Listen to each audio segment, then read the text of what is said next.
be a very passive-aggressive podcast. It's okay if it's just we're coming back. Yeah.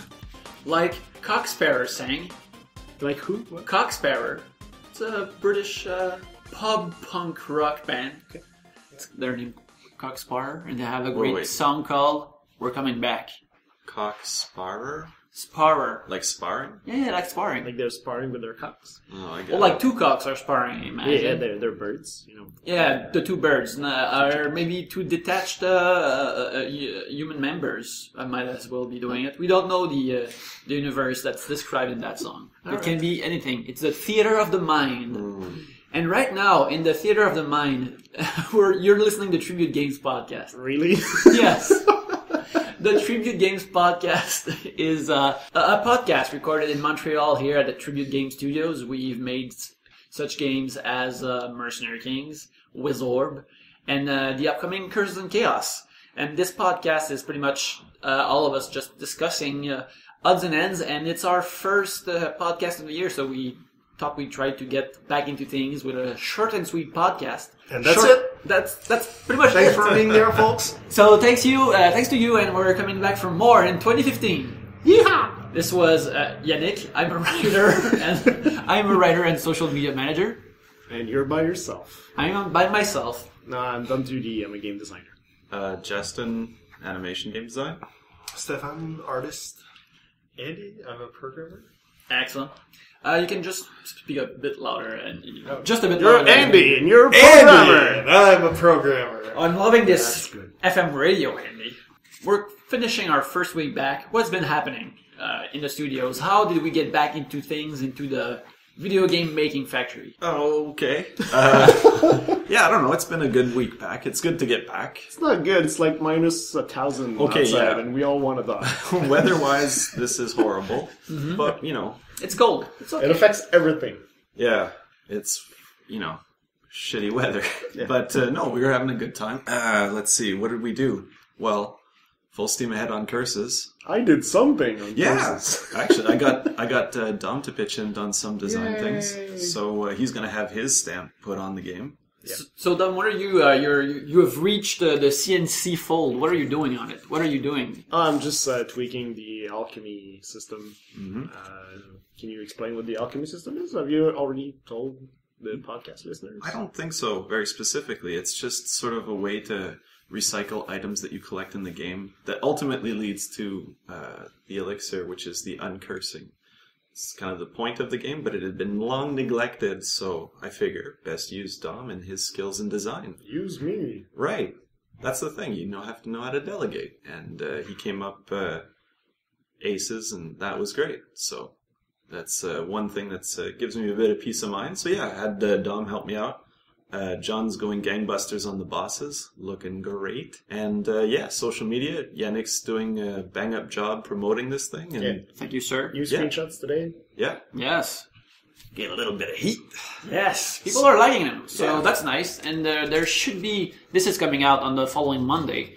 So this week there should be maybe animations. I think we'll be seeing animated GIF. If not, it's going to be next week. Yes. So we'll see. Oh, I should also add, Steph did the intro and had a certain Paul Robertson do animations on the intro. Yes. Came in late, but Better late than never. like a ton of bricks, Oh shit.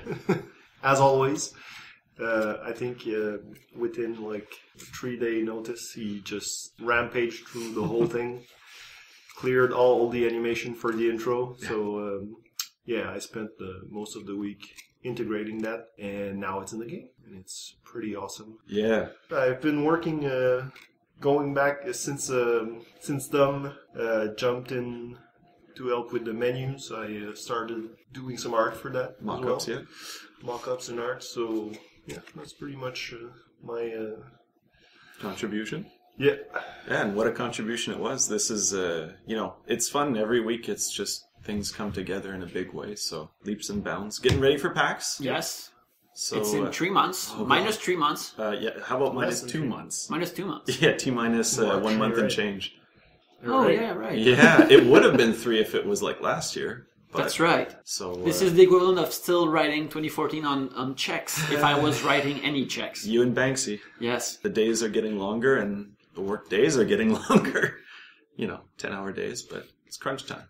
Cool. How about you, Yannick? What have you been doing? I've been doing a lot of writing this week, which makes Writing? me really happy. Trying to figure out story stuff for for our next project, which is your game, and it's Our game. It's our game. Yes, it's all our game, but it's just trying to come up with a simple story, a clean line through for the story that also matches up with the gameplay elements that we're setting in this game. For it to have a bunch of really simple archetypal ideas in a dark gray that later on they can be given life with a lot of detail and design from our artists. We came up with a bunch of ideas before, like we came up with backstory elements and ideas and stuff like that, but our main idea for the game was getting a bit convoluted. Like it would have that an opening cinematic that would get really, really long. Yeah. Because there's where we wanted to set up so much stuff in it. So now it's all about making it like simpler and more efficient, but so it can still have a lot of texture and creative stuff in it, but that's going to be in the background. That's going to be immersive in the world of this upcoming game. Yep. So writing that is a lot of fun. It's quite satisfying. And I'm also going to get to soon write a short comic book for Curses and Chaos, so we can do it as a promo. Nice. And that's pretty much what I've been doing. How about you, Andy? How was your first week back? My first week back's been pretty good. The winter weather has been kind of kicking my butt, but aside from that, I've just kind of been working on implementing some new features for this upcoming game of ours, polishing a few things that I left hanging before the holidays. Yeah. We were all a bit tired at the end of the year there, so I've been fixing stuff also. Yeah, Cool. It's coming along, and I think, soon we're going to have... We should be able to talk about it at some point soon. 2015. I'm just trying to avoid any sort of specific kind of wording. Would you say coming back after the break gave you a fresh pair of eyes for things? Like, Totally. some stuff you'd say like, oh, okay, like... Yeah, I've been trying to kind of fix the direction of the game a little bit this week, and I'm still working on it. Yeah. It's good that Steph has some work to do on Curses, so that gives me more time to prepare the ground. Yeah, I must say I wasn't ready to jump ship. Yeah. It took me a long time. It always takes a long time to get in a mood for a project, like establishing everything. Yeah. And now I'm at the point with Curses where I know everything about the game. Like I know where I'm going. I know the style and the mood of the game. So everything I do comes out really easily. So switching to a new project was kind of almost a pain. Not really a pain because it's fun because it's a new adventure, but it's like I was really revved up and ready to go for Curses. Well, it could be a pain because you were kind of stuck between those two places. Like, yes. So you couldn't focus totally on the concept of the new game. So it makes sense. Yeah, my attention was not even 50% on two projects. Yeah. When you talked about having artists on Dominic's project... Yes, I have. Did this include anybody in particular that we haven't mentioned? Yes, because starting... Nice setup. Sorry. It's a good setup. I appreciate it. Like we announced it this week that Johan Vinet Yay. is gonna start working for us. This is pretty exciting. We're gonna have another artist in the office. Yeah. On the work In-house. site, on site, in house, and that's really fun. And Who is Johan Vinet? He's a great animator and a pixel artist. Yeah. You can find him at Johan Vinet on Twitter. Just look at his stuff. It's wonderful. It's marvelous. And if he feels up to it, maybe he'll be in the podcast next week. We'll see. Yeah. Maybe we'll do a Wonderful, friend it's play. marvelous, and now it's ours. It's ours. Yes. Yeah, it's always fun because I think we all kind of knew him by reputation over the internet. Like, I've been following this guy for 1 or 2 years already. Yep. And then at some point, it's like, he's gonna be here, like, in the office. That's so cool. So, before we close up close up the episode, guys, did you play anything notable during the holidays? Is that you have a big standout game or something new you might have played that you want everyone else to know about? Nope. Nope. Sounds good. Justin? I have two games. Yes. I played Drancia, which is Skipmore's latest offering. He's a Japanese mobile game developer mostly. It's actually a lot like Curses and Chaos in design, so it's at the same time kind of a relief to see something that it can be compared to, and at the same time it's like, damn.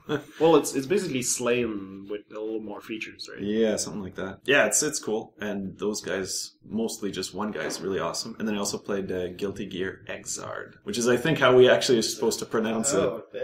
Okay. Yeah. You Is don't it know. canonical? Nobody No. knows. They say It's a yeah, mystery. No, it's totally not. They say it right in the intro. Okay. They go yeah. Guilty Gear Exard or something to that effect, and it's great, except for the fact that it's completely frustrating. Graphically, it's groundbreaking. Yeah, we've been talking about it on every podcast, Yeah. or every lunch break, or every time we talk about art. Well, it's fun. It's fun to see someone actually do something that really kind of sets itself apart technically. Yeah, I don't think it's groundbreaking though. It's just Really good. a really good use of stuff that has been around for a long time. Yeah, like it does a lot of things that have, like you say, that have been around. It's just nothing, in my opinion, comes close to how good it looks. Like it really, really looks like a cartoon. Yeah. So, but they had a lot going for them because they basically just rotoscoped over the existing frames. But anyway, I digress. Did they? Yeah. Okay, so it's not even like a shader Well, doing the. No, they completely remodeled everything, but then when they came to posing everything, they just kind of like made sure that everything matched up to the existing frames. Oh, okay, yes. Yeah. Like in that sense. So, okay, inverted rotoscoping. Like they put 3D on the 2D art that they had made. Well, like when you rotoscope, you're just like tracing over Yeah. like an existing frame. So they had an existing frame, but instead of literally tracing it, they're just posing it out. So Okay, it's like, because rotoscoping with 3D usually is you do 3D and then you draw 2D on top of it. But that's not what they did. sure. Okay, anyway. Steph, have you played anything? I know you've been practicing Mount Your Friends. I saw your skills get better suddenly out of the blue. Yeah, but it's a really fun party game, though. Mm-hmm. I wasn't really used to that style of that kind of game, Yeah. like party-only games. Yeah. Like you can never play that by yourself. Not really. Well, you can, but you're sad. But yeah, really, really cool party game. Have you tried the other modes? Because I've been trying them out, and some of them are really good. Barely. I tried one or two, but Because one of them is really good where well, Mount Your Friends is like a weird physics game where you kind of use your limbs to climb and move through the levels, and it's really awkward and weird. yeah, But there's one mode where two players trying to race to pick up coins in the level, yeah. and it's just so good. Yeah, 'Cause it's pretty you're all looking really clumsy and awkward while you're But racing. that's probably where it stops being like a everybody party game. Yeah. Like Mount Your Friends, my girlfriend and like a bunch of girls played that game and had fun. I don't think they would necessarily have fun with the other modes because they get a bit too Competitive. yeah, and just like too technical. You have to really know the controls. Like you lose that kind of spontaneity. The By girls, you original- mean girls that don't really play games. Yeah, Yeah. exactly. Sorry. Yeah, so that, and I also played Out There Somewhere. Yeah. Which is a really nice platformer, 2D platformer with teleport gun mechanic. Yeah. So wherever the bullet lands is where you're gonna teleport to. Yeah, and you keep the velocity or direction is transferred as well. So depending on the distance you shoot your teleport bullet, you get a certain amount of time to react or try to position yourself for where you're going to land. Yeah. So you can, Next. for example, jump when the bullet hits a wall. You can jump out of the wherever it lands. Yeah, exactly. It's So really it's really It's a good interesting, flavor. really fun mechanic. So I'm looking forward to these guys making more of it because it's Yeah. quite short, Well, but really fun. So It's made by Miniboss, who also made the graphics for Towerfall. okay. So they're kind of doing smaller projects here and there. I hope they make another like real good game like this. Well, it's kind of like Towerfall. Like it looks like they developed a really cool physics and setting Yeah. for a game, and now they can just they should just like Should do more with it. make yeah. more out of them. Also played. Right now I'm playing Shovel Knight, which I had previously skipped over Justin's for Game of the unknown Year, reasons. 2014. Yeah, it's really really good. Honestly, it's probably one of the best retro games. Like the games that try to Retro style, yeah. to emulate really old school feel. I think it's probably the best one in that jar. It does almost everything perfectly. Yeah, Like, it you shaves really off. It shaves off a lot of the problems that are usually in retro games. Yep. Like it's really polished and really easy to get into. Yeah, it's funny because even if it really feels like an old school game, even though they've integrated a lot of new mechanics, like the checkpoints and like when you die, your loot stays there, so you can recuperate it. Yep. Kind of like in Dark Souls. yeah. But it still feels really old school, like all the level design, the map. The map is really fun. Yeah. It's kind of rare that the map is part of the Yeah, they like don't, well integrated like that. yeah, they don't do good maps anymore. Like since Mario World. And Yeah, exactly. games like You that. have that Mario tree Yeah. feel with the little, I don't know, you can call that like little Just cursor enemies. moving around. Yeah, exactly. No, but the little guys All moving. the side quest stuff. Yeah, exactly. This really adds to the game, and it's really it's really really fun. rich. Yeah, Not to mention the music from Jake Oh, Kaufman. the music's so good. yeah. I it's really good, but for some reason I don't know why. Maybe it was hyped too much for me, but it feels like it's always the same song repeating. Like it's really good, but maybe it's just I don't know. Maybe volume isn't loud enough. I You're can't. not paying attention. Yeah, maybe I just hear like part of the frequencies or something. Maybe. Well, something that's going to be fun is that they're going to just keep like modifying that game well into 2015. Like Right. on the Vita, they're going to add Kratos and stuff, and I think some of their stretch goals are going to be added to the game. Like there's modes where you're going to be able to play as the bosses, but throughout the whole game. Huh. And then I can't Interesting. remember some of the other stuff, but yeah, I think they're going to be coasting this game's super long tail for That's good. well into 2015. So. Alright, cool. I'm very excited to see what they come up with next, though. And you know what? We might be able to get to talk to them at PAX. Yeah. So, Let's they're- hope so. Yeah, well, they said they're keen on it, so I'm actually really... That's one of the things I'm most looking forward to is just meeting up with the Yacht Club Games crew. Andy, what did you play during holidays? During the holidays, I didn't play a whole lot, but on New Year's, we played some 8-player Smash Brothers, and that was incredibly fun. Because, I don't know, just adding that many people just adds a whole new level of just Yeah, craziness to the game. I haven't played it yet, but I heard it adds a layer of strategy where your positioning on the screen and related to the other players becomes really important, right? Yeah, well, yeah, you don't necessarily want to be clustered together all Yeah. the time because then you're way more up into, like, explosives and stuff like that. I'm not really the best person to talk to about strategy Okay. and Smash. You're just or smashing. something. Yeah, I just play it. But I do kind of, like, try and keep a strategy, like, figure it out as I go, but, like... Main strategy is not to die. Yeah, that's a pretty good one. Yeah. Also, I'll abuse a lot of really annoying moves. I imagine you're so- like the Animal Crossing Yeah. villager has like a fire hydrant that you can launch. That's exactly what I was gonna say. I imagine you playing as the villager and just planting trees and then rocketing into people. I don't know why you seem like a villager kind of guy. How about you, Yannick? I played a lot of Skip-Bo with a family. Nice. It was great. Pull the family together around some cards, some Skip-Bo. You'll thank me. And the great people at Parker Brothers. Also, the big memory is also we played a lot of Mount Your Friends at New Year's Eve. Yep. And it was a great time. And hidden modes And from Sport Friends. Well, yeah, well, Jesus. we've talked. I think we've talked about this before about Get on top. Get on top. I don't think we have because we had. But Get on Top is made by the same people as Mount Your Friends, right? No, it's not. I thought you told me that. No, it's they made it's this one guy. He made a co-op.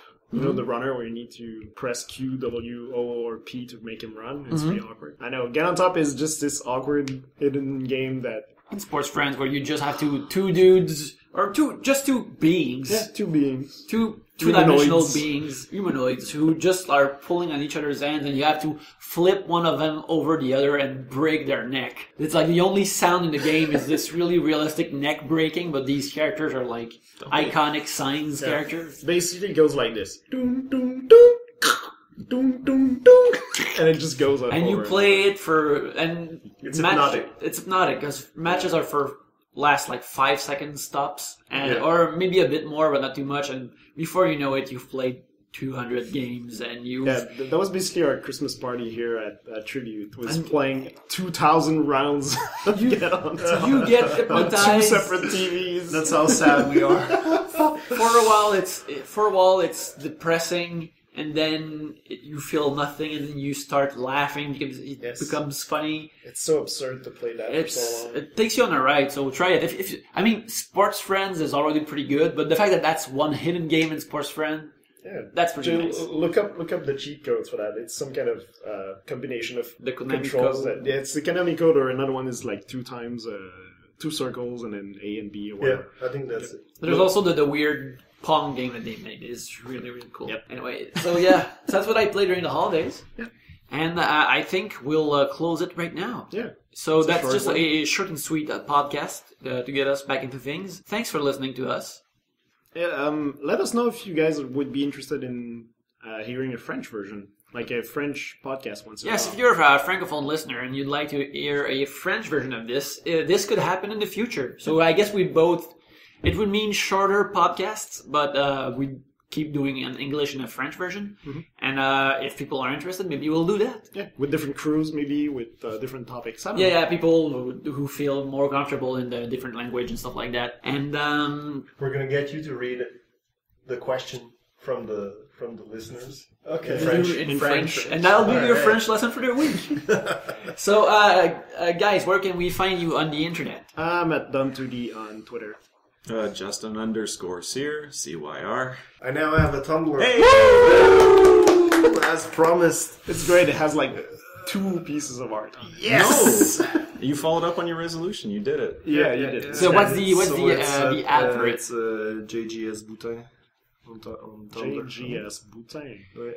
I'm not sure how it works Dot to Tumblr find. dot com. Yeah, .tumblr.com. Yeah. All right, cool. There you go. It's on the internet. Yeah. Andy? Cool. I'm Eggboy Color on Twitter. I make VG on Tumblr. Nice. Cool. You can find me at Yannick Belzil on Twitter. You can find the company at Tribute Games on Twitter, where I talk about serious company stuff. Although not that serious company stuff. We post screenshots and stuff every Friday and just talk. And sometimes if I find something silly or funny about video games, I post it up there too. So thanks for listening, and we'll be talking at you another week. See ya.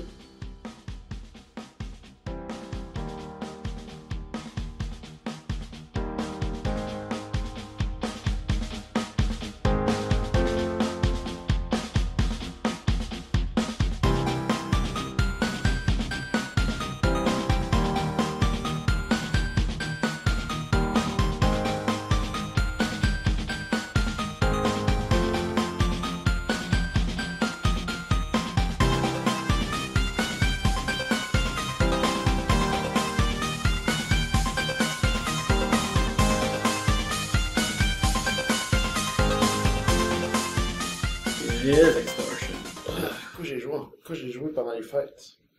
I know what you probably played. What? How many pies can I eat over the holidays?